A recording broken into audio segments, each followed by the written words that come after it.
RMM টিভিতে স্বাগতম। প্রয়াত সাবেক ভারতের রাষ্ট্রপতি এপিজে আব্দুল কালামের ব্রোঞ্জ মূর্তির সামনে গীতা রাখা নিয়ে বিতর্ক ছিল তুঙ্গে। বিরোধীদের মুখ বন্ধ করতে অবশেষে আসরে নেমেছিলেন কালামেরই আত্মীয়। গীতার পাশে মুসলিম ও খ্রিস্টান ধর্মগ্রন্থ কোরআন ও বাইবেলও রেখে দেন তিনি, কিন্তু এরপরই মাথাচাড়া দিল নয়া বিতর্ক। গীতা, কোরআন, বাইবেল নিয়ে সমালোচনার রেশ শেষ হতে না হতেই এবার সরব হলো এক কট্টর মুসলিম দল। কালাম মুসলিমই ছিলেন না, এমনই বিস্ফোরক দাবি তোলা হয়েছে সেই দলের তরফে। তামিলনাড়ুর তৌহিদ জামাত নেতা জৈনাবুদ্দিনের অভিযোগ, প্রয়াত রাষ্ট্রপতি মূর্তি পুজো করতেন, এমনকি সাধুসন্ত বিশ্বাসী ছিলেন তিনি। আর এই কারণেই তাকে মুসলিম সম্প্রদায়ের ব্যক্তি বলতে নারাজ এই নেতা। তিনি বলেন, দেশটির রাষ্ট্রপতি হওয়ার আগে কালাম তেমন পরিচিত ছিলেন না, বিজ্ঞানীদের ভিড়ে ছিলেন তিনি একজন। বিজেপির নেতারা ও সংঘ দেখে মূর্তি পুজোয় আগ্রহী ছিলেন কালাম।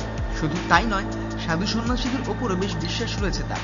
সেই কারণেই বিজেপি তাকে মুসলিমদের মতোই দেশটির রাষ্ট্রপতির আসনে বসিয়েছিল।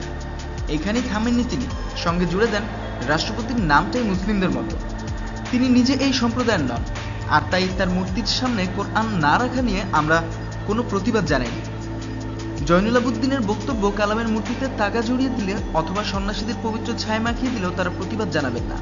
উল্লেখ্য, গত 27 জুলাই কালামের মৃত্যুবার্ষিকীতে তামিলনাড়ুর রামেশ্বরমে তার গ্রাম পেইকারম্বুতে একটি স্মারক ভবনের উদ্বোধন করেছিলেন দেশটির প্রধানমন্ত্রী নরেন্দ্র মোদী।